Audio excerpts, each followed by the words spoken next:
Voilà, donc j'affiche le cours. Peut-être je peux faire avant, je sais pas. J'essaye, vous me dites. J'essaye de mettre. J'ai fait le partage de l'écran, comme ça il y a ma souris qui peut montrer des choses là. Je sais pas, je la fais bouger, c'est bon? Dites-moi, même si ça bouge peut-être pas instantanément, mais c'est Ouais, pour. c'est bon, on le voit. Ok, ça me permet de souligner des choses. Merci. Bien. Donc troisième partie, on va se concentrer vraiment sur les simulateurs circuits et dédié à celui que vous allez utiliser. Donc, comme je vous l'ai dit, on a changé d'outil. Donc, il y aura peut-être des documents, celui-là, puis d'autres qui ne sont pas encore à jour par rapport à l'outil. Mais bon, de toute façon, la mise à jour se fera en direct dans les TP, donc il n'y a pas de souci avec ça. C'est d'ailleurs ce document qui était basé sur l'ancien outil. Bon, il restera peut-être des choses de l'ancien outil, mais c'est justement pour vous apercevoir que finalement, la méthode est la même et que le changement d'outil n'est que l'habillage du logiciel. Donc, on va parler des familles de simulateurs circuits, Spice VHDL, c'est leur noyau. Euh, la première chose, avec cette première description pendant 2 heures un peu de tous les outils. Vous avez vu la complexité, la facilité d'accessibilité maintenant aux moyens de calcul, mais aussi la complexité qu'il y a derrière. Donc la première chose, quand vous utilisez un outil de simulateur, quel qu'il soit, surtout circuit,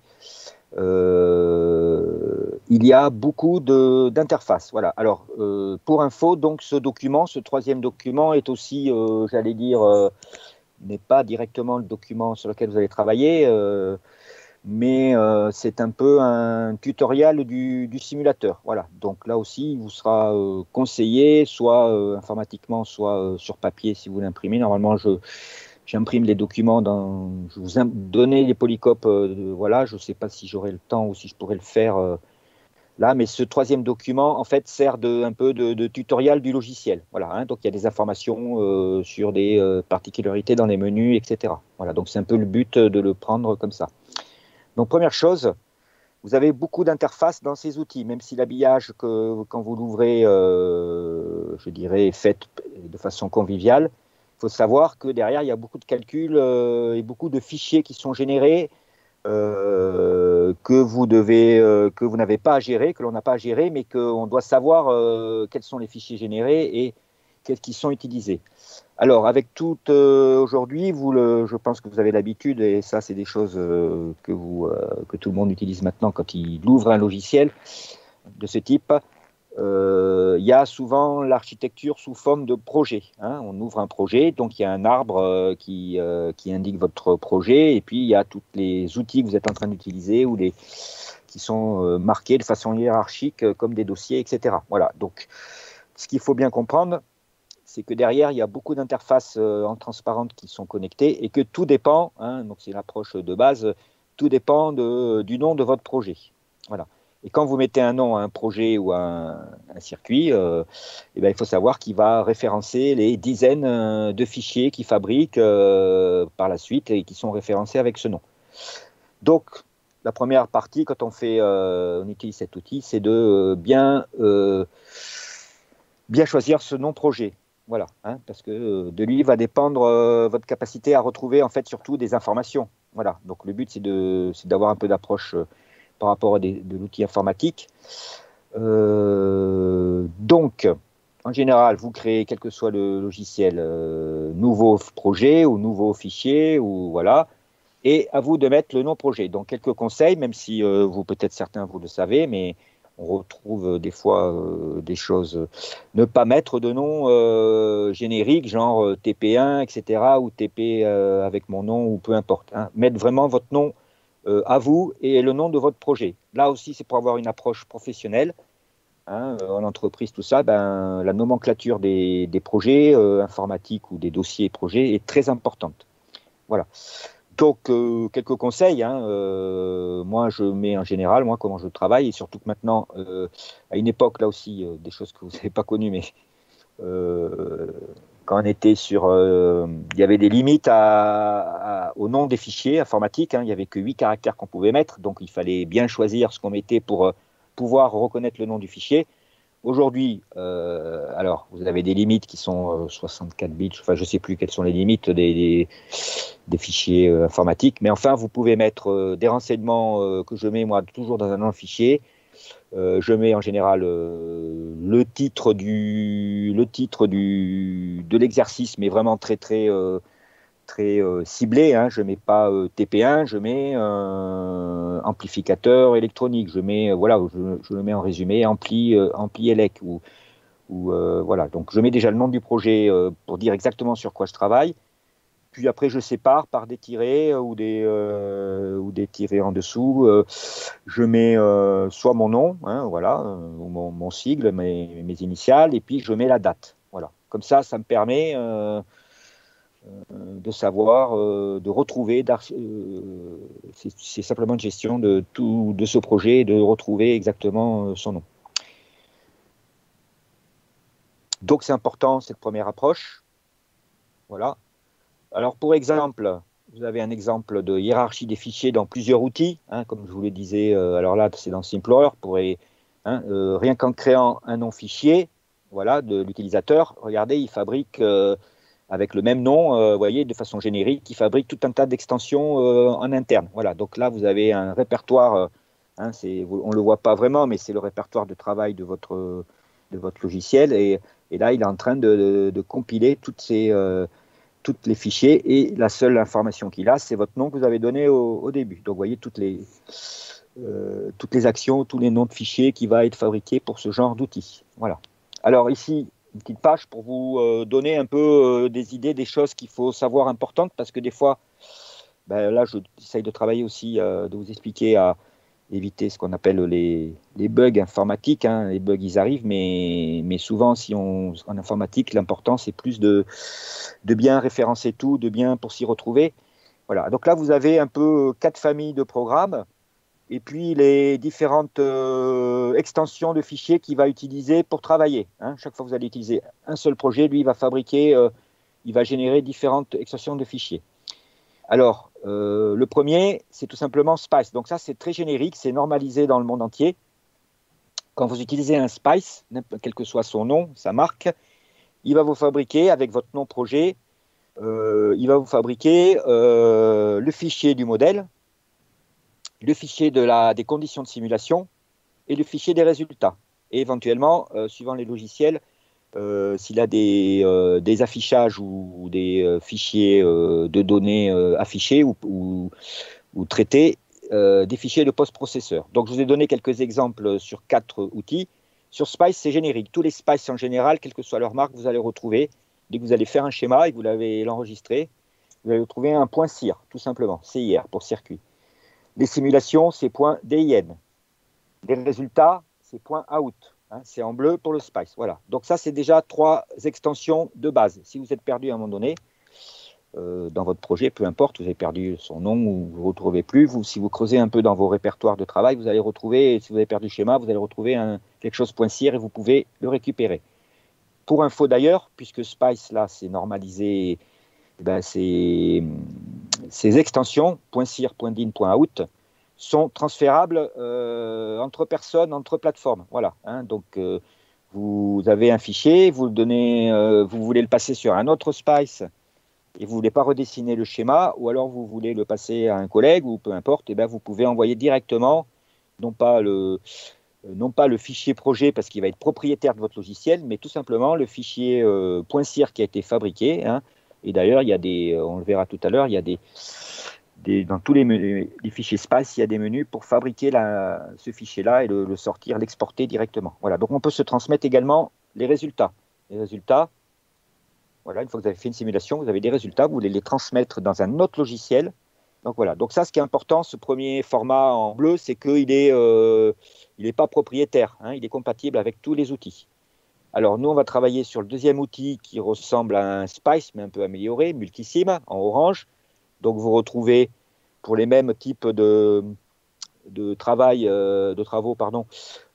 .cir, .din. Bon, ce qui change, c'est que les résultats dans ce logiciel Multisim Il est un peu propriétaire, il est sous format LVM, mais là aussi, les résultats, c'est quoi? Si vous voyez bien que tout ça, ce n'est que du texte, c'est que des données numériques. Donc, le LVM, il est compatible avec des fichiers Excel. Voilà, alors c'est un peu de manipulation, mais tout simplement, vous avez des tableurs et vos résultats, vous les mettez dans des tableurs Excel et vous pouvez transmettre ces résultats, les afficher sous Excel, etc. Voilà, donc il y a quand même une volonté d'être ouvert. Voilà. Ce qui est un peu plus fermé, c'est les deux autres outils que vous avez là, Simplerer et Portunus. Ce sont des outils multidomaines. Hein, ils travaillent avec la multiphysique, etc. Donc, ils ont le langage. Alors, vous voyez, ce qui différencie dans la première ligne, c'est les langages. Hein. Les deux Spice, les deux logiciels sont de format Netlist et Spice. Le second, c'est en format VHDL. Donc là, il y a un côté propriétaire. Simplerer, c'est un logiciel professionnel, voilà, qui coûte assez cher. Donc, tout ce que vous allez fabriquer comme fichier sous licence officielle va être propriétaire de Simplerer. Vous ne pourrez les rouvrir qu'avec le même.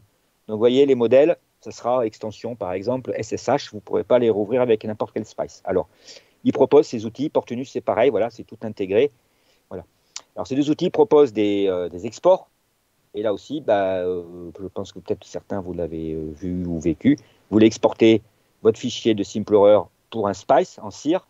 Et OK, ça peut se faire, mais vous allez payer l'export. Voilà, c'est un module, c'est une option. Voilà. Donc, petite info, surtout pour quand vous travaillez, voilà, savoir quels sont les fichiers que vous pouvez ne pas rester prisonnier entre guillemets propriétaire de votre outil et savoir les fichiers que vous pouvez sur lesquels vous pouvez agir, comme on dit, c'est pas l'open source, mais voilà, des fichiers compatibles pour tout le monde. Tous les projets de simulation ou tous les circuits de simulateurs vont se présenter avec maintenant une interface graphique qui a pratiquement la même architecture, 4 fenêtres principales, globalement, qu'on peut activer ou pas, hein, comme on veut, multi-Windows, bien sûr. Surtout, la fenêtre principale, c'est la page de schéma, d'accord, avec son nom en anglais. Je préfère pas le prononcer parce que si je prononce mal, ça veut dire autre chose, mais bon, ça c'est... S-H-E-T, ça veut dire page en anglais, voilà. Vous avez bien sûr toujours la bibliothèque de vos modèles de composants hein, que vous allez mettre dans votre page schéma, voilà. Donc la librairie. Je vous rappelle que cette librairie, elle va dépendre du prix de la licence que vous avez payée. Donc soit vous avez un gratuit, vous allez avoir une petite librairie avec 20 composants, voilà, donc on peut faire grand-chose. Soit vous avez payé une licence assez chère et vous avez la librairie avec tous les composants du monde. Bon. Et puis vous avez toujours, comme beaucoup d'outils logiciels, tout simplement une fenêtre de bord hein, qui indique ce que vous avez fait, les erreurs, etc. Et puis une quatrième fenêtre qu'on active ou pas, ou qui s'active automatiquement, qui est tout simplement le post-processing et l'activation des résultats. Voilà. Donc voilà la première chose. Un exemple sur l'outil Multisim, hein, tout simplement un exemple graphique. Voilà, la page graphique principale, vous la voyez. À gauche, vos bibliothèques et votre architecture de projet. En bas, les informations sur les composants et puis les menus, etc. Donc c'est surtout cette page-là, cette configuration qu'il faut démarrer. L'autre outil ancien, donc voilà, vous retrouvez exactement cette même config. Vous voyez deux outils qui n'ont pas les mêmes fonctionnalités, mais enfin pas les mêmes objectifs de fonctionnalité, mais qui représentent les mêmes choses. Donc, principe, c'est de créer le projet, de bien choisir le nom, d'accord. Puis ensuite, de dessiner votre modèle ou votre circuit, d'accord. Puis de lancer des simulations. Donc, lancer des simulations, là aussi, c'est pas presse-bouton. Il faut régler des paramètres, d'accord. Faire les calculs et puis présenter, analyser les résultats. Tout simplement, l'approche est assez basique, mais il faut la faire de façon méthodique ou disons rigoureuse à chaque fois pour ne pas se tromper, pour ne pas être perdu. Alors, je commence donc par la première approche. Voilà. Pour la description, j'explique comment créer un modèle ou un circuit. Le niveau de base aujourd'hui, c'est tout simplement dans votre bibliothèque, vous allez piocher des symboles, des dessins de composants et vous allez les connecter sur un schéma. D'accord il peut se trouver, pour X raisons, que vous n'avez pas accès soit à un type de composant, j'en sais rien, par exemple un composant spécialisé ou une diode spéciale, ou alors que ce composant n'est pas dans la bibliothèque, c'est-à-dire que c'est une référence de constructeur que vous n'avez pas. Donc à ce moment-là, le second niveau, pour faire un schéma, c'est que vous pouvez importer un modèle de composant extérieur. Voilà, donc vous l'importez, et il va vous le compiler, il va vous le mettre dans votre librairie. Quand je dis importer, il y a aussi là les deux approches. Vous n'avez pas le composant pour votre projet sous votre simulateur. Vous allez aller sur Internet, chercher modèle du composant, et là, vous allez tomber soit sur des gratuits, ça va dépendre du composant que vous cherchez, soit sur des payants. Voilà.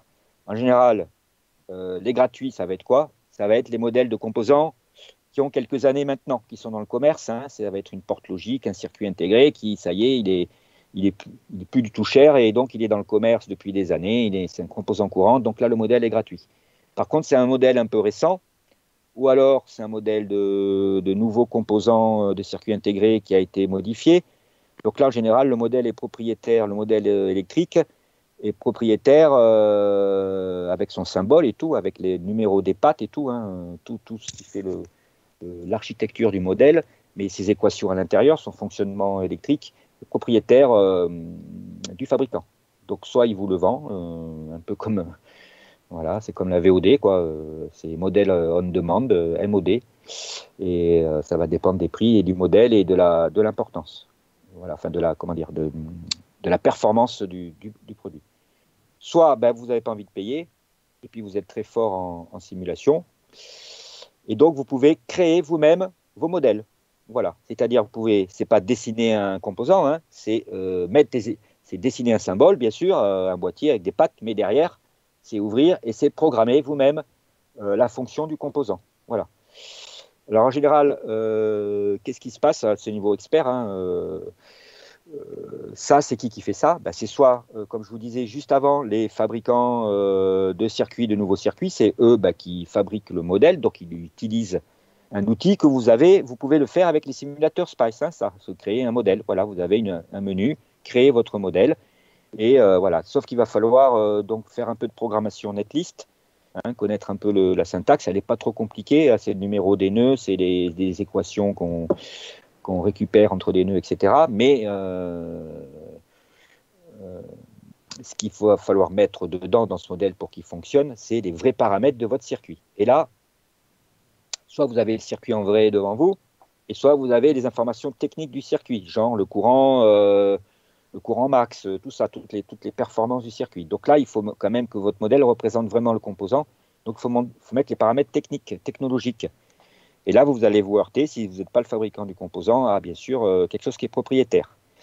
Ce que font les gens, on va dire les chercheurs ou les ingénieurs qui font des modèles ou les gens qui veulent faire des simulations et qui achètent un composant performant mais qui n'ont pas le modèle électrique de SPICE, ce qu'ils font, c'est qu'en fait, ils font ce qu'on appelle du reverse engineering, c'est-à-dire qu'ils achètent le composant, ils font des mesures avec. Voilà, ils essayent de retrouver les paramètres à l'intérieur pour l'éditer. Voilà. Donc tout ça, c'est quelque chose qu'on ne verra pas, hein, bien sûr. Mais vous pouvez être amené, certains, si vous poursuivez des études ou si vous montez en niveau dans vos entreprises, au niveau du bureau d'études, vous pouvez être amené à travailler dans la fabrication de modèles électriques. Voilà. Nous, on va rester au niveau de base, hein, avec les outils qu'on a là pour les TP. Ensuite, comment démarrer un schéma? Donc, je vous mets en général sur mes transparents ici, vous avez une procédure qui est générique. Et quand vous avez le petit encadré à droite, c'est l'application sur l'outil qu'on va utiliser. Hein, voilà. Donc, à gauche, en général, c'est des méthodes génériques. Et là, c'est vraiment les menus. C'est pour ça que je vous dis que ce document peut vous servir. Essayez de l'amener ou de l'avoir à disposition le jour des TP, enfin pendant les TP, puisque vous pourrez peut-être, je vous répondrai, je serai là en TP, mais vous pouvez voir un peu comment mettre en œuvre ce logiciel. Donc, bien sûr, lancer le logiciel. Bien sûr, toujours, je répète, j'insiste parce que je vois trop de noms là, j'insiste, mais c'est vraiment une erreur une erreur systématique TP1, voilà. Et puis quand on revient le TP suivant et quand je vous redemande ou quand vous recherchez vos vos fichiers, vous ne les retrouvez plus. Bon, là, vous allez travailler individuellement, hein, puisqu'on a assez de postes en salle de TP pour chacun, mais quand vous travaillez en binôme, c'est pareil. Voilà, donc j'insiste sur le nom du fichier, du modèle, bien significatif. Mettez votre nom, mettez sur quoi il correspond, il n'y a pas de souci. Le but, c'est de mettre le maximum d'infos. Il va falloir, comme je vous dis, beaucoup d'interfaces, choisir votre répertoire de travail. D'accord. Bon, sur l'IUT, vous allez je vous conseillerais donc d'être sur P2 points, hein, de pas laisser. Alors, en général, que font les logiciels s'ils ne sont pas bien configurés, on verra comment. Ben, ils vous mettent le répertoire de travail en local sur le poste où vous êtes. Voilà. Donc, pour être indépendant quand même du poste, ils vous reconnectez le coup suivant, éventuellement sur un autre poste, mettre tout, faire un dossier. Voilà. Donc, se faire un dossier, pareil, avec le nom de votre modèle, amplificateur audio, votre nom, etc. Et là, il y aura tous les fichiers seront mis là-dedans. Ensuite, la page que vous ouvrez, la page de dessin, hein, c'est une page avec en 1D, vous allez faire un schéma, il y a une grille, il y a une échelle, il y a une taille de page, on peut s'imprimer pour faire des plans réels papier. Donc il faut, même s'il y a des choses par défaut dans tout logiciel, il faut aller tout de suite vérifier les caractéristiques de votre page, la taille, l'orientation, la grille, vous avez le droit de choisir la grille, c'est là où va se positionner vos dessins, hein, ils vont sauter de point en point, donc vous pouvez la resserrer ou l'augmenter ou la diminuer. Les couleurs de fond, pourquoi ça c'est peut-être c'est pas pour faire joli, mais des fois on voit pas bien s'il y a du noir, voilà. Donc le background, voilà, tout ça à régler avant de démarrer, d'accord. Et puis préparez votre environnement Windows, c'est-à-dire vous avez plusieurs pages à afficher, plusieurs fenêtres, pardon, mettez-vous à l'aise pour voilà, les fenêtres inutiles et les réactiver, etc. Bon, tout ça, ça paraît basique, mais j'insiste, je vois vite des gens. Moi, quand on va quand je vais être en TP, j'aimerais bien que vous preniez cette habitude. On va faire des TP sur un projet qui est tout simple. Mais moi, je veux bien que vous compreniez que les gens qui travaillent dans le milieu professionnel, avec ces simulateurs, ils ont des fichiers énormes, des pages de circuits énormes. Donc, s'ils ne sont pas une sorte de méthode comme ça, ils sont vite perdus. Hein. Si ils font les choses au fur et à mesure que ça vienne, là, de façon très linéaire, s'il n'y a pas de méthode, on est vite perdu. Donc, l'important, même si on ne fera pas des circuits énormes et qu'on s'y retrouvera quand même, c'est que vous preniez la mesure de toutes ces choses préparatoires. Voilà. Voilà. Alors là, vous avez, je ne vais pas le commenter, vous avez la procédure à faire sur Multisim, le nom du logiciel, les propriétés, etc.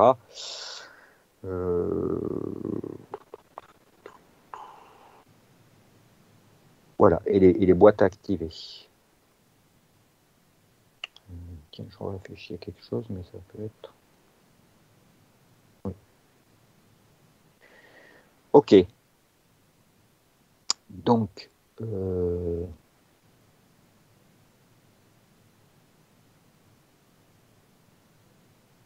du coup, en fait, je vais tout simplement vous montrer en direct ce que je voulais dire. Voilà, comme ça, ça sera fait. Voilà, je viens d'ouvrir le logiciel Multisim de National Instruments sur lequel on va travailler. Voilà, donc votre fenêtre, vous voyez, des choses par défaut arrivent là. Voilà, donc l'important, bon, c'est des choses que j'ai pu régler moi par défaut, déjà peut-être. Il faudra vérifier avant que vous démarriez.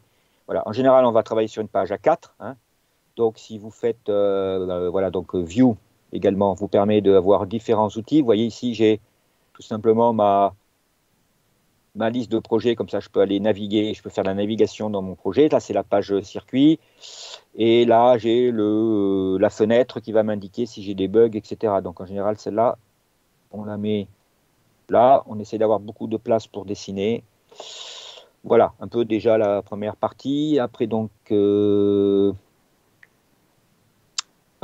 que je voulais vous montrer? Tools, non. Même moi, je ne sais pas. View.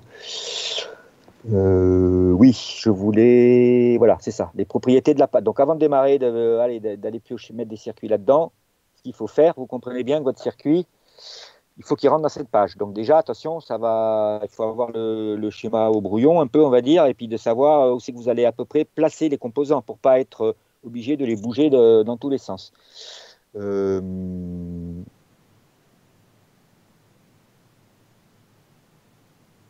Voilà. Donc ici, vous avez juste, on va vérifier les propriétés de la fenêtre. Voilà, donc vous avez des onglets. Donc j'ai fait Edit, hein, c'est marqué dans le texte là, Edit Property. Puis vous pouvez cocher ou pas cocher tout ce que vous voulez mettre. Voilà. Et vous avez notamment l'espace de travail. Voilà. Donc la grille, hein, vérifier. En général, voilà, c'est activé comme ça, mais vous pouvez, il faut à vous de vérifier que ça vous convient, la forme A4, etc. Hop, euh, l'encadrement. Vous avez également la possibilité, peut-être certains, vous savez que vous avez utilisé le logiciel, on met ce qu'on appelle une cartouche, hein, donc c'est important d'annoter aussi sa page. Donc vous pouvez mettre une cartouche comme ça. Open. Je vais ouvrir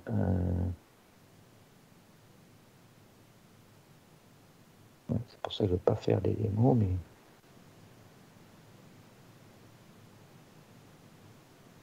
Voilà, un exemple de page. Après, je vous le remontrerai ou en TP, vous comprendrez.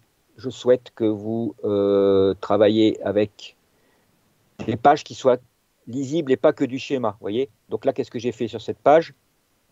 Par exemple, je mets une cartouche. Dans la cartouche, il y a quoi? Il y a la date, il y a les renseignements, il y a mon nom, etc. Donc ça permet, c'est du texte, hein, c'est un document graphique, tout simplement. On le met en bas à gauche. Ça permet de repérer. Moi, j'hésite pas à mettre des textes aussi. On peut mettre tout simplement place texte et je fais des commentaires. J'écris. Voilà, j'écris ce que je fais à côté. D'accord? Voilà, donc c'est la première chose. Voilà, c'est se préparer tout ça et ne pas partir bille en tête à balancer le schéma. Donc, navigue. Donc, je vous propose là une sorte d'algorithme de travail pour faire de la schématique. Pourquoi? Là aussi, l'important, c'est de comprendre. Je sais tous, enfin je le vois, hein, c'est comme ça, on fait. Hop, vous allez ouvrir on va démarrer le TP, puis vous allez être dans votre page, et puis vous allez commencer à vite, ça vous êtes à l'aise, prendre les composants, et puis voilà. Donc là, au bout d'un moment, si vous êtes trompé, vous allez être obligé de casser tous les fils. Si vous êtes trompé dans l'agencement, vous n'avez plus de place sur le bord de la page, vous allez être obligé de bouger les composants. À partir de là, vous allez voir que ça va être le bordel, excusez-moi du terme, ça va être le bazar. Voilà. Et donc, sur un petit circuit, bah, ça va, on s'en sort, mais sur un gros circuit, quand on a fait une erreur dès le début de placement, de choix de composants, etc. Voilà. Donc, essayez de suivre un peu cette méthode-là. On démarre le schéma. On regarde bien les librairies qui sont disponibles, rapidement accessibles, hein, parce que quand vous avez un logiciel de plusieurs librairies, il y en a pour différents composants. Donc, il faut qu'ils soient prêts sous votre main. Il ne faut pas les activer à chaque fois que vous allez mettre un composant. Vous cherchez votre composant et vous le placez sur la page. Voilà. Et vous ne le connectez pas. Le but, c'est première chose, c'est de ne pas connecter les composants, c'est juste de les placer. Et donc d'avoir déjà un peu au brouillon un placement des composants en haut, en bas, etc. pour avoir de la place. D'accord? Une fois que tous vos composants sont placés, sont choisis, tous ceux de votre projet sont choisis dans la fenêtre, là, vous commencez la connectique. Voilà. En général, la connectique, il s'agit de les tirer un trait entre deux pattes, etc. Voilà, de dessiner des traits. Voilà. Une fois que vous avez fait votre connectique, donc vous revenez sur vos composants et chaque composant doit avoir une valeur propre à lui. Par exemple, des résistances, je vais mettre une valeur. Donc moi, ce que je conseille là, vous voyez, je n'ai pas marqué ici, vous mettez vos composants sur la page, mais vous ne mettez pas les valeurs. Pourquoi? Parce qu'en général, si vous êtes trompé, si vous mettez les valeurs et que vous connectez tous vos composants, et si vous êtes trompé sur un composant que ce n'est pas le bon, ou j'en sais rien, ou si vous devez faire une modif, perdre tout le travail d'avoir déjà rempli les composants. Alors, il y a des composants comme d'avoir rempli les paramètres des composants. Il y a des composants comme les résistances ou les condensateurs ou les inductants, c'est facile à mettre un paramètre, mais il y en a d'autres, comme les circuits intégrés, il y a un paquet de paramètres à rentrer. Donc, si vous faites tout ce travail-là au fur et à mesure que vous mettez vos composants, et s'il faut les changer, s'il faut faire une modification de votre page, vous allez perdre un temps fou. Voilà. Donc, je répète l'idée générale de tout cet algorithme. On place nos composants avec l'architecture finale, en gardant de la place pour du texte, en gardant de la place pour faire des annotations, voilà, en essayant de... Et quand on a fini, on connecte tous les composants, d'accord? Pourquoi? Parce que quand on a placé tous les composants, on sait que c'est tout cela, et après, on peut remplir un par un les valeurs. Voilà, et on entre les propriétés des composants. Bien sûr, vous voyez dans cet algorithme de vous rappeler, j'espère que vous le savez ça aussi, bah, de faire clic régulier sur sauvegarde, sauvegarde, sauvegarde. Voilà, pour pas entendre un étudiant qui, au bout de 3 TP, hurle parce que tout son projet est perdu. Mais bon, il y a des sauvegardes automatiques, mais c'est bon d'avoir ce réflexe de régulièrement. Moi, ce que je fais, c'est peut-être un peu, dès que je modifie, dès que je fais des modifs pendant... moi, je sauve toutes les 15 minutes, ou je clique régulièrement, voilà. Donc, deuxième chose aussi, je vous en parlerai, sauver aussi. Vous pouvez sauver des étapes de votre travail, quel que soit le fichier. C'est-à-dire, vous êtes en train de travailler, vous avez placé tout ça. OK, vous voulez maintenant faire les connectiques, mais vous ne voulez pas perdre éventuellement, vous faites une erreur. Donc, qu'est-ce que vous faites? Vous faites une copie. À chaque étape, vous faites une sauvegarde, mais vous travaillez sur un fichier version 2 et vous ne faites que la connexion. Une fois que la connexion est faite, vous allez rentrer les valeurs des composants. Donc, vous la sauvez et vous faites une version 3. Voilà, pas hésiter. Pareil, je vous dis, il y a une époque où il y a des époques qui ont été très économisateurs de ce qu'on faisait en informatique, dans le nom des fichiers, dans le nom des composants, dans la gestion des fichiers de sauvegarde. Aujourd'hui, on a des moyens de se protéger et de faire des save as et des copies incrémentielles de votre travail. Voilà. Et puis quand c'est fini, tous les composants sont enregistrés. Le but, c'est pour vous et pour les autres aussi, c'est de mettre des commentaires et d'écrire ce que vous avez fait, de mettre les parties de votre circuit, voilà, de mettre du texte, des flèches, etc. Dans votre graphe pour que votre fichier circuit il soit assez compréhensible, d'accord, comme peut-être, je vous ai montré un exemple que j'ai fait, ben voilà, c'est un fichier circuit que je vous montre là, mais à la rigueur, moi, je fais mon cours là-dessus. Voilà. Donc là, aujourd'hui, ça, en fait, c'est en direct sur le logiciel, mais vous allez le retrouver en image écran dans le document de ce polycopier. Et donc, c'est pour vous expliquer avec les circuits des choses. Donc là, quand on fait un travail, ne pas hésiter à faire ça, à noter. Voilà. Où est ma présentation? Donc, pour faire ça, là, tout cet algorithme-là, je vais vous reprendre point par point les petits détails de l'algorithme. Donc d'abord, on active les librairies, d'accord? On va voir les librairies qu'on dispose, de quels composants on dispose, et on cherche les composants. Donc là, ça dépend de chaque logiciel. Je vous montre un exemple dans Multisim. Vous avez tout simplement, pour choisir un composant, vous avez ici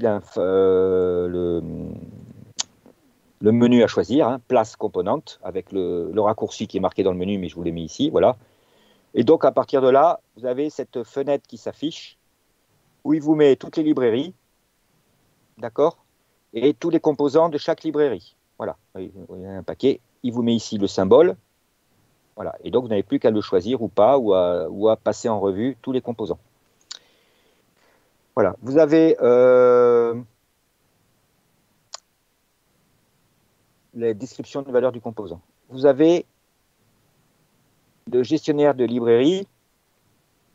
Qu'est-ce qu'elle va comporter? Les librairies de tous les logiciels, Spice, pas que chaque fois que c'est propriétaire, c'est en vert ici, chaque fois que c'est particulier un logiciel, mais ici en noir, ça reste générique. Vous avez toujours une librairie de base, même les gratuits, pas de problème.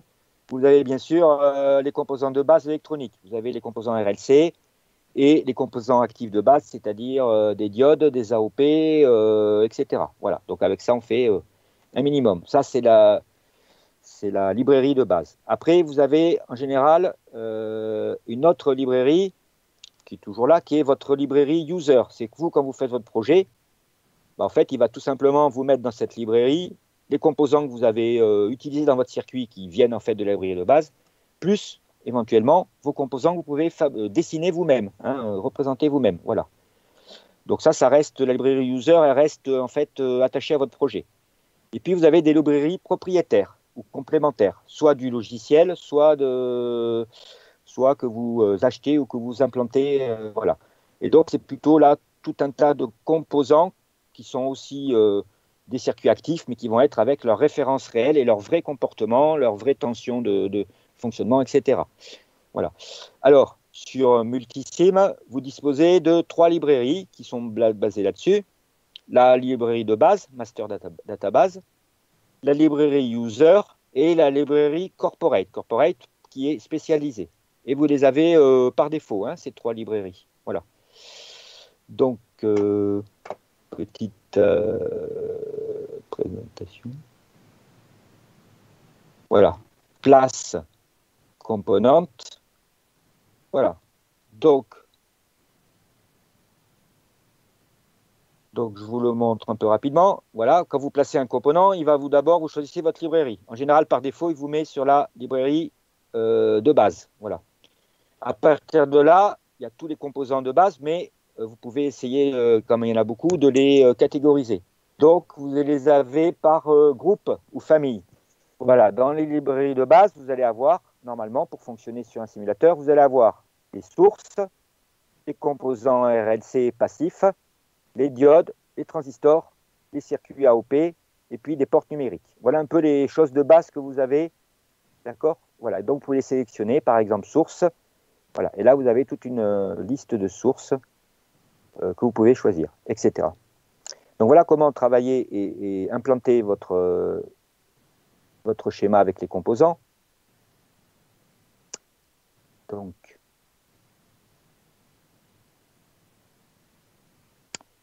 je vais passer en revue rapidement. Ça doit vous rester comme info pour vous reporter quand vous travaillerez en TP, hein, sur la database notamment. On va travailler sur la database. Voilà, master database. Donc, vous retrouvez les familles de base que vous allez être amené à utiliser dans n'importe quel projet électronique, les sources, les RLC, les diodes, les transistors, les AOP et les portes logiques. Voilà. Donc, on va voir un peu ce qu'il y a dedans. Ça aussi, c'est par défaut sur beaucoup de logiciels, hein. Je n'ai pas mis toutes les librairies qu'il y avait dans ce logiciel-là. J'ai juste tronqué celles qui étaient vraiment de base. Dans les basiques, voilà, basique, c'est vraiment là, on a vraiment les résistances, les capacités, les inductances. D'accord? Vous les retrouvez ici. Puis après, ben, vous avez les mêmes objets, mais qui peuvent être un tout petit peu modifiés, puisqu'une résistance, ça peut être aussi une résistance variable, potentiomètre. Ça peut être aussi une capacité variable, une inductance variable. Voilà. Et puis, vous avez des modèles particuliers dans la connexion passive d'un circuit électronique, comme les switches, des interrupteurs, des transformateurs, des thermistors, des thermistances, etc. Voilà. Alors, ça va dépendre des logiciels, hein, mais ici, dans Multisim, vous avez quand même les RLC de base, bien sûr, mais vous avez beaucoup d'autres choses qu'on trouve de façon courante dans l'électronique. La deuxième librairie, après Basic, qui va vous intéresser, ce sont les premiers composants semi-conducteurs, tout simplement les diodes. Voilà. Donc, vous êtes dans la famille des diodes. Et pour vous, peut-être, j'en sais rien, quel est votre niveau, vous pensez que la diode, c'est qu'un seul composant. Ben non, il y en a toute une famille diverse et variée. Donc, à choisir, leur comportement n'est pas pareil. Donc, voici tous les exemples de diodes que propose le logiciel dans la librairie diode. Tout simplement, ben, la diode classique signal, mais aussi la diode Zener, avec son symbole ici que vous retrouvez, la diode Schottky, diode rapide, diode PIN, diode variable, varactor, la photodiode, les LED de différentes couleurs, etc. Des triacs, des diodes commandables, et puis des ponts de diodes. Voilà. Donc, vous retrouvez tous les objets à base de diodes. Troisième librairie. Donc là, je répète, mon discours est lié au logiciel que vous allez utiliser, mais c'est ce que vous avez dans tous les SPICE, hein. Vous avez ces choses de base pour faire de l'électronique de base, hein. Les transistors, voilà, les semi-conducteurs actifs, les transistors. Donc là aussi, quelle que soit votre connaissance des transistors, je sais qu'aujourd'hui, je le sais en tant que prof d'électronique, qu'on apprend de moins en moins les transistors aux étudiants, hein, à tous les niveaux, même à l'université. Bon. Donc vous avez 3 types de transistors en gros, enfin vous avez 2 types de transistors historiquement, hein, les transistors bipolaires et les transistors à effet de champ. Voilà. Et après, dedans, vous avez tout un tas de familles dérivées. Mais en fait, il y a les bipolaires ou les effets de champ. Dans les effets de champ, on retrouve les transistors MOS, voilà, donc de famille. Donc j'ai essayé de vous grouper là un exemple de ce que présentait le logiciel. Voilà, les transistors, les deux premiers, là, c'est toute la famille des bipolaires, donc qui travaillent avec une commande en courant, donc les bipolaires qui ont un sens NPN, PNP, qui ont un sens de connexion, hein, une polarité. Les Darlington, c'est des bipolaires en double, des IGBT, transistors de puissance, à type bipolaire, enfin un peu des deux. Puis les transistors à effet de champ, les JFET, les MOS, hein, les JFET et MOS, c'est transistors à effet de champ. Voilà. Donc voilà un peu toute la famille, puis vous en avez d'autres, de composants transistors. Ensuite, vous avez les autres composants qui sont basés en fait sur les transistors, mais qui sont des circuits intégrés et qui sont assez courants, notamment les AOP, hein, les amplificateurs opérationnels qui se retrouvent pas chers et un peu dans toute l'électronique d'aujourd'hui. Voilà, ils vont être groupés dans cette famille par ce qu'on appelle la famille de la librairie des groupes analogiques, voilà, les composants analogiques. Donc tout un tas de familles de type amplificateur opérationnel, voilà, les basiques, ça c'est le 741, peut-être vous ne connaissez pas, mais c'est le vieil AOP de base des années 80 qui est encore voilà, un peu solide et robuste et qu'on utilise souvent en TP, hein, dans des TP avec les étudiants. Voilà, d'autres AOP particuliers, des amplificateurs différentiels, des AOP large bande, haute fréquence, des AOP audio pour l'audio, etc. Ensuite, dernière famille de la partie, non pas dernière famille, pardon, les composants numériques.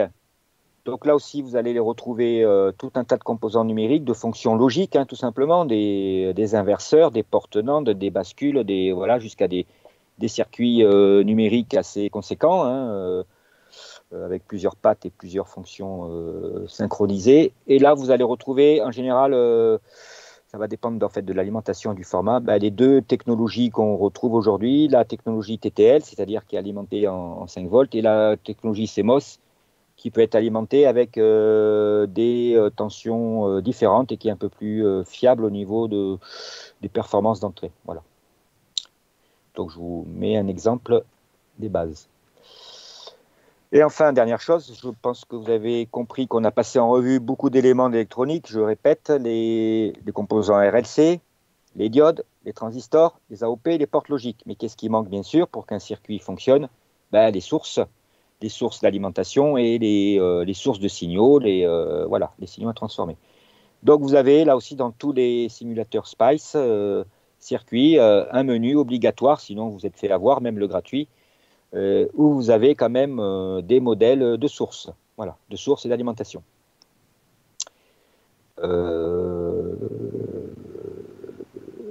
Donc, c'est catégorisé un peu par groupe de sources dans tous les logiciels. En gros, vous allez avoir les sources de tension, les sources de courant et les sources de puissance ou d'alimentation. Voilà.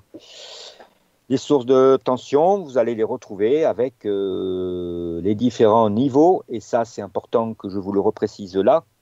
Vous vous rappelez peut-être ce que j'ai dit sur les outils de simulation qui utilisent SPICE. Ils vont utiliser 3 solvers, parce qu'ils vont utiliser 3 modes de circuit que vous utilisez vous-même quand vous étudiez un circuit. Le mode continu, le mode temporel, transitoire, et le mode fréquentiel, c'est-à-dire le mode AC, le mode balayage en fréquence. Donc vos sources, qu'elles soient de tension, de courant ou de l'alimentation, vont récupérer ces 3 formes de signaux. Vous allez avoir des sources qui vont faire que du continu, comme ici. C'est une source de tension, mais elle est DC, continue. Une source qui va être que du sinus. Vous voyez le petit symbole sur le modèle, il y a un petit sinus ici, et de toute façon, il y a les paramètres du sinus. Et une source de tension qui va faire du temporel, donc qui va faire des pulses, qui va faire des créneaux. Voilà. Donc, vous voyez, on choisit nos sources de tension ou de courant, c'est pareil pour les sources de tension, en fonction de la simulation continue, AC ou transitoire que l'on veut faire. Voilà. Ce qui est intéressant dans tous les menus aujourd'hui des sources, en plus de ces formes d'ondes que vous avez, les 3 de base, hein, DC, AC et transiente, vous avez aussi du triangle comme un générateur. Hein, vous retrouvez en fait tout ce que vous avez sur un générateur de labo comme source. Vous avez également, ce que vous pouvez faire, créer votre propre forme de tension. Donc ça s'appelle Piece Width Voltage, hein, c'est-à-dire vous mettez vous-même les temps de montée, les temps de descente, vous faites vous-même, vous réglez dans cette source la forme que vous voulez. Vous pouvez régler un PWM, vous pouvez, voilà. Et dernière, donc ça c'est intéressant, vous pouvez donc avoir vraiment même des fois on peut fabriquer des formes de signaux qui n'existent pas, enfin qui n'existent pas, qui n'ont pas de générateur qui le font en vrai, mais voilà, on peut faire des signaux comme on veut, donc on peut faire des simulations avec ça. Et enfin, dernière chose qui existe maintenant, notamment dans cet outil Multisim, mais qui existe dans beaucoup de SPICE maintenant, vous pouvez également fabriquer une source de tension qui va venir de mesure. Ça veut dire quoi? Ça veut dire que ça va être une source qui va simuler la tension dans votre circuit électronique, mais qui vient d'une vraie mesure de tension que vous avez. Par exemple, vous prenez un générateur, vous l'activez, vous mesurez des mesures à l'oscilloscope et à l'ordinateur, ça vous fait des points de mesure, vous le mettez dans ce graphique symbole de modèle de source, donc c'est une table, et lui, quand il va fonctionner en simulation, il va reproduire exactement la forme mesurée. Ce n'est pas tellement d'un générateur qu'on a besoin de ça. À quoi ça sert ça? C'est quand on veut connecter plusieurs circuits, il y a un circuit qui fabrique une tension de sortie. Voilà, à la sortie d'un circuit, vous avez une tension spéciale. Et vous voulez savoir, quand vous allez le connecter à un autre circuit derrière, ce que ça va faire. Donc, vous pouvez très bien faire la mesure de votre tension de sortie d'un circuit, la mettre en mémoire, la mettre dans cet outil-là, Voltage Table, et vous allez alimenter votre nouveau circuit de simulation avec cette image réelle des vraies tensions ou des vrais courants qui sortent d'un circuit. Donc ça permet, vous voyez, on est un peu dans ce que je vous disais au début, on commence à être dans la modélisation de plus en plus fine et la réalité de prototypage virtuel. C'est-à-dire qu'on ne met pas des formes d'onde un peu idéales comme celles qu'il y a avant, on est vraiment en train d'exciter notre circuit et de faire des calculs avec des vraies mesures qui viennent d'un prototype précédent. Voilà ce qu'il faut retenir. Et bien sûr, donc ça c'est les sources de tension, les sources de courant. Et ce qu'on appelle des sources power, ce n'est pas des sources de puissance au sens des watts, c'est tout simplement pour alimenter, hein, c'est puissance au sens power supply, alimentation de vos circuits. Il va donc falloir mettre des sources continues d'alimentation, ou alors des sources alternatives d'alimentation, hein, genre le 50 Hz, voilà. Et puis bien sûr, il va falloir mettre, comme c'est la réalité d'un circuit, des connexions d'équipotentiel qui s'appellent la masse. Voilà. Alors vous avez différents formats, hein, c'est la même chose, ils font tous 0 volts, vous avez des symboles que vous connaissez dans la symbolique de la Terre, de la masse digitale. Et bien sûr également, vous avez des alimes qui sont simplifiées. D'accord? Ça veut dire que ce n'est pas une source de tension continue, il n'y a pas le symbole, c'est juste un trait, mais en fait, vous avez des alimes préprogrammées, VCC, VDD, qui sont déjà des alimes pour le numérique. Voilà, donc on va plutôt choisir ça, par exemple, pour connecter tous les circuits intégrés, hein, plutôt que de mettre une batterie, j'allais dire, et de régler la valeur à 5 volts, on va pouvoir utiliser tous ces symboles. Voilà tout l'ensemble pour finir de connecter votre circuit.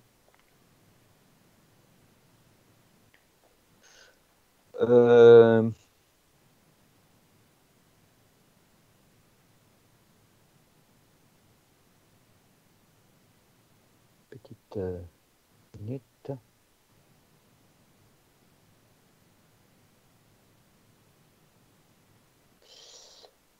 OK. Donc, je continue l'algorithme. Là, c'est pour vous indiquer quels composants vous allez choisir. Et maintenant, c'est pour les mettre sur votre circuit. Donc, à chaque fois que vous avez choisi un des composants de la librairie, vous allez le poser sur le circuit. D'accord? Alors, quelques règles, j'allais dire, qu'on apprend vite par la pratique, hein, mais qui peuvent vous se rappeler ici, qui sont des règles génériques. Quand vous avez à mettre, c'est pour ça que mon algorithme, il dit placez d'abord tous les composants. Quand vous avez à mettre un composant qui est de même type plusieurs fois, vous le mettez autant de fois qu'il existe dans votre circuit réel. D'accord? Vous n'allez pas changer de composant, puis revenir à notre librairie, etc. Donc, soit vous êtes sur un composant, genre tout bêtement, vous avez 15 résistances à mettre dans votre circuit. Il y a plusieurs façons de le faire. Donc, on choisit dans la librairie la résistance. Mais ce que vous pouvez faire, bien sûr, et ce qui existe dans tous ces circuits, c'est tout simplement du copier-coller. Donc, une fois que votre composant, que ce soit un composant AOP, résistance, vous l'avez dans votre circuit, vous le sélectionnez, vous faites CTRL-C, CTRL-V, et il va se dupliquer autant de fois et vous le placez. C'est comme ça que vous les placez tous. Voilà, donc là aussi, c'est un conseil quelque part. Bien sûr que c'est facile de faire du copier-coller, mais vous gagnez du temps et surtout vous placez déjà, c'est pour ça qu'il faut avoir le schéma sous les yeux, c'est que vous placez par exemple votre type de composant, déjà vous les placez un à droite, un en haut, un à gauche, etc., là où ils seront au final. Deuxième chose, c'est bien sûr les composants dans la librairie, vous avez vu, voilà, comme ici, ils arrivent tous avec, on va dire, placés de gauche à droite, hein, ils arrivent avec une orientation par défaut, donc vous avez le droit de les changer. Donc vous pouvez faire des rotations de 90 degrés. En général, on verra à chaque. En général, c'est la touche R ou une combinaison avec la touche R qui veut dire rotate, tout simplement. Et vous pouvez également faire une inversion ou une symétrie qu'on appelle le flip. D'accord? C'est-à-dire que vous pouvez faire une symétrie horizontale ou verticale. Et enfin, voilà, ça c'est les 3 petits conseils qu'il faut se rappeler quand on est en train de faire du dessin. Hein, s'insérer tous les composants d'un même type d'un coup, se les placer tout de suite dès qu'ils sont copiés, se les mettre en rotation ou après en position finale par rapport à l'architecture du circuit. Et puis attention, voilà, les placer, il y a certains composants, alors ça dépend des logiciels, mais qui dépendent, je veux dire, les pattes sont polarisées, voilà, hein, ça dépend de l'entrée du courant, de la sortie, notamment les transformateurs, certaines inductances, voilà. Donc, il y aura peut-être un petit plus ou un petit moins, et donc à savoir exactement si vous le mettez à droite ou à gauche. Après, ça ne fait pas de grande erreur, ça, si vous oubliez ça, ça fait simplement que votre circuit va travailler avec des valeurs négatives alors que vous aviez prévu des choses. Voilà. Alors, voilà ce que je vous ai montré tout à l'heure, hein, application de ce que je viens de vous dire dans l'outil multisim, voilà, place composant, vous placez vos composants, voilà par exemple ici ce composant qui a été placé, donc dupliquer tout simplement CTRL-C, voilà, automatiquement qu'est-ce qui se passe quand il se duplique ce composant là qui est une résistance variable, il a un nom, un numéro 1, quand vous le dupliquez, ben, il incrémente lui-même votre numéro, hein, c'est pas à vous de le faire, donc ça c'est, voilà. Après, ben, rotationner c'est CTRL-R, voilà, plus ou moins. La variation, la symétrie horizontale ou verticale. En quoi elle peut être intéressante cette symétrie, ou même nécessaire cette symétrie horizontale ou verticale? Peut-être pas pour cette résistance qui est, hein, même si la flèche qui était là, voilà, elle est passée de l'autre côté, mais comme c'est une résistance, ça marche dans les deux sens. Par contre, elle est surtout intéressante, vous allez voir, vous allez l'utiliser, notamment en TP. Je vais essayer de vous montrer. Surtout, hop là, pour les AOP, parce que les AOP, il y a le plus et le moins en haut et en bas, d'accord? Enfin, qui sont, voilà. Donc, vous pouvez avoir à ce qu'un AOP, ben, le moins soit en bas ou que les pattes d'alim soient en haut ou en bas, voilà. Donc, soit, et puis le AOP, il va avoir un sens, voilà. Donc, soit vous voulez le retourner comme ça, mais c'est surtout, vous voyez ici, là, il a été symétrisé de façon verticale, donc le moins, l'entrée patte moins est en haut, et voilà. Et donc, vous pouvez faire plutôt votre connexion sur l'entrée moins vers le haut, vers le bas. Voilà. Donc, la symétrie va être surtout pour les circuits, tous les circuits intégrés qui ont plusieurs pattes et vous voulez vous remettre dans un bon sens en haut, en bas par rapport à vos composants.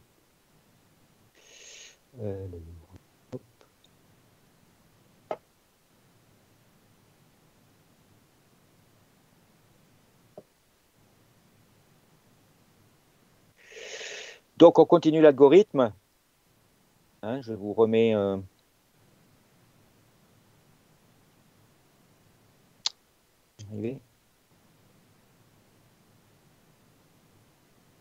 Voilà, je vous remets l'algorithme que je vous propose de travail, hein, de la méthode. Voilà, on est là, on suit ça pour placer des composants.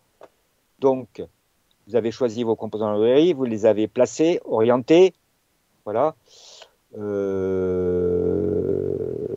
Voilà, donc maintenant on en est là, normalement. OK, tous vos composants sont placés. Vous allez faire des connexions.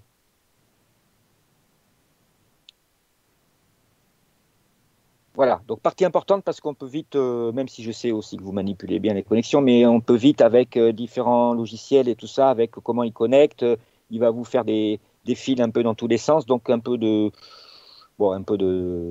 calme, on va dire, et de méthode là-dessus.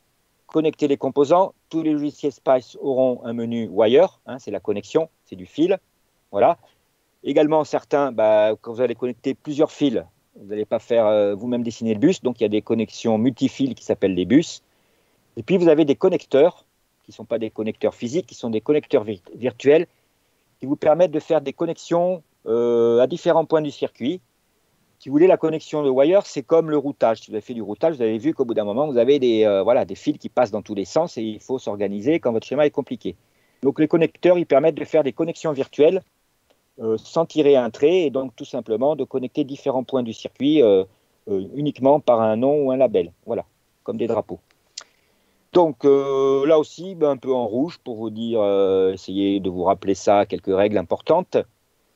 Ça va dépendre des logiciels, mais en général, la connexion entre deux fils est validée quand vous tirez votre fil avec, est validée par un point. Quand vous avez un point, c'est qu'il y a un nœud, d'accord? Voilà, un petit point comme ça. Vous avez le droit, dans ces logiciels, il est possible de faire, on va dire, des faux court-circuits, de faire croiser des fils pour être sûr qu'ils ne sont pas connectés. Il n'y a pas de point. Hein. Si vous avez ce genre de schéma, vous êtes sûr que les deux fils ne se connectent pas. C'est également les points, c'est intéressant parce que souvent quand on débug, on fait beaucoup de connexions et puis quand on lance, nous on ne le voit pas à l'œil nu parce que ce n'est pas évident, mais des fois la connexion elle n'est pas faite sur une patte de composant. Donc si elle n'est pas faite, on ne la voit pas et quand vous lancez la simulation, il dit il y a un court-circuit, etc. Donc c'est bien intéressant de quand même vérifier, de cliquer sur un nœud et de voir qu'il y a bien le nœud qui fait une connexion avec une patte, etc. Vous vous rappelez l'histoire de la netlist? Finalement, chaque fois que vous faites un nœud comme ça, il va être automatiquement numéroté, N1 ou un numéro, ça dépend des logiciels, 2, 3, etc. Et donc, il va vous fabriquer tout ça, tous les nœuds vont être numérotés, et il va vous fabriquer la liste de votre fichier circuit, voilà, la netlist. Mais, c'est pareil, dans un circuit qui est complexe, même qui n'est pas complexe, qui a peut-être 5-6 composants, il commence, vous imaginez, à y avoir beaucoup de nœuds. Et donc, il vous faut retenir, parce qu'à un moment donné, vous allez regarder les résultats ou vous repérer par rapport à ça au numéro des nœuds, pour savoir, pour dire le nœud 3, le nœud 4, etc. Et ça peut ne pas être évident, il va falloir revenir. Alors, vous pouvez faire afficher le numéro des nœuds sur votre circuit, voilà, comme ça, vous l'avez. Voilà. Mais ce qui est beaucoup plus intéressant pour un traitement des données après, c'est que vos nœuds sont numérotés, ok, ça c'est transparent, mais vous avez le droit de changer le nom. Et vous pouvez mettre le nom que vous voulez. Et donc, c'est ce je vous conseille en fait, c'est pas de laisser la numérotation, c'est chaque fois que vous faites une connexion avec un nœud, vous cliquez sur le nom du nœud et vous le numérotez. Vous le renommez, pas avec un grand nom, mais simplement qu'il exprime à quel endroit il est. Et notamment, ce qu'on fait souvent et ce qui aide beaucoup, c'est l'entrée V-in ou V-out ou V-sortie, ou voilà, c'est de se nommer vraiment ce que font les nœuds, comme ça après dans les résultats on se retrouve facilement. C'est un simulateur circuit, c'est pas un simulateur comme MATLAB, il utilise vraiment les formules des circuits, il faut donc faire un retour du courant, il faut donc mettre des points de masse et mettre des points d'alim bien sûr, mais mettre des points de masse, si vous oubliez ça, ça ne marchera pas. Voilà, donc vous pouvez faire comme je vous l'ai dit, avec les connecteurs. Si vous avez trop de connexions, ou alors souvent aussi vous avez la même alim, par exemple des circuits intégrés, vous allez avoir 5 circuits intégrés, ils sont tous alimentés en 5 volts. Vous n'allez pas fabriquer 5 alimes de 5 volts différentes, vous en fabriquez une seule, et vous reportez cette alim, soit avec des fils, mais le plus intéressant c'est de mettre cette alim, de la mettre dans un coin de votre circuit, et vous mettez un label, et vous remettez ce label, vous faites une connexion par port virtuel. Voilà. Donc, l'autre chose, vous voyez, ce qui est en gras, c'est quand même des petits conseils qui vous est recommandé quand vous allez faire votre circuit. C'est chaque nœud que vous créez, mettre un nom, enfin les nœuds importants que vous voulez repérer, et vos alimes, ne pas les mettre autour des composants, les alimes, les regrouper dans un coin du circuit, dans une zone de la page circuit, et faire que des connexions par point virtuel. Voilà. Ça permet de ne pas noyer le circuit avec plein de fils de connexion de la lime. Donc, petit exemple, pas très net. Petit exemple ici de ce que je viens de vous dire. Voilà, une connexion par fil qui fait des points, vous voyez, des points, donc ça veut dire qu'il va y avoir un nœud. Les croisements, il n'y a pas de problème, il n'y a pas de court-circuit. La nomenclature, vous le voyez ici, je l'ai pris sur un petit exemple, il m'a numéroté, j'ai fait afficher les nœuds, il m'a numéroté les nœuds 1, 5 Le 0, c'est tout simplement la masse. Le 0, vous ne pouvez pas le changer, il restera toujours 0, hein, c'est automatique. Mais moi, par exemple, ce numéro 1, là, je l'ai changé. Bon, j'ai mis n'importe quoi, j'ai mis Vout 2. Voilà, c'est la sortie de la diode 2. Et le numéro 5, j'ai mis Vdiode. Voilà, donc il faut absolument faire ça obligatoirement, mettre les points de masse. Et enfin, pour les connecteurs virtuels, vous allez les retrouver de façon assez globale dans beaucoup d'éléments Spice. En général, vous avez ce connecteur qui est assez générique. Je vous montre ici directement sur le menu, mais vous le retrouvez ici. Vous avez le On-Page Connector, qui ressemble à un petit losange comme ça, hein. C'est un peu... Voilà. Donc c'est tout simplement un label. Vous le connectez, vous mettez votre alim ici, et là, vous mettez le nom que vous voulez. D'accord? Et après, ce connecteur, qu'est-ce que vous faites? Vous le dupliquez, vous faites copier-coller, et vous le connectez à tous les autres endroits du circuit où vous voulez faire déporter la ligne. Alors après, vous avez plein d'autres connecteurs dans ce type de menu, hein. C'est dans le menu Place Connector. Vous avez le connecteur sur la même page. Vous avez le Global Connector. Vous avez un connecteur qui peut aller sur notre page, hein. Donc là, nous, on ne travaillera pas sur un seul page circuit, mais vous pouvez amener à avoir plusieurs pages circuit parce que votre circuit est très gros. Vous avez une seconde page circuit. Et pour faire la connexion entre les deux circuits, parce que c'est le même, et ben, vous faites simplement un connecteur qui renvoie la sortie de la page 1 à la, voilà, etc. Des connecteurs de bus. Voilà, vous avez toute une tas de familles. Donc, ne pas hésiter, hein, au lieu de tirer des fils dans tous les sens, ne pas utiliser des connecteurs et des reports de connexion virtuels. Ok. Quelle heure il est? Je pense que voilà, je fais des pauses régulières, hein, parce que c'est long pour tout le monde et puis c'est plus pratique finalement en visio. Donc je pense que je vais faire la dernière pause avant on termine dans une demi-heure normalement.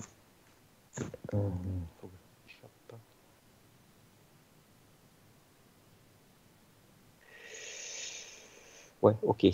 Voilà, il est pour moi, j'ai 11h29 sur mon écran. Voilà, on reprend dans 10 minutes. D'accord? Voilà, on se fait une petite pause de 10 minutes avant la partie finale et la dernière partie, hein. Je vais vous envoyer un mail en ce sens. Quoique. En fait,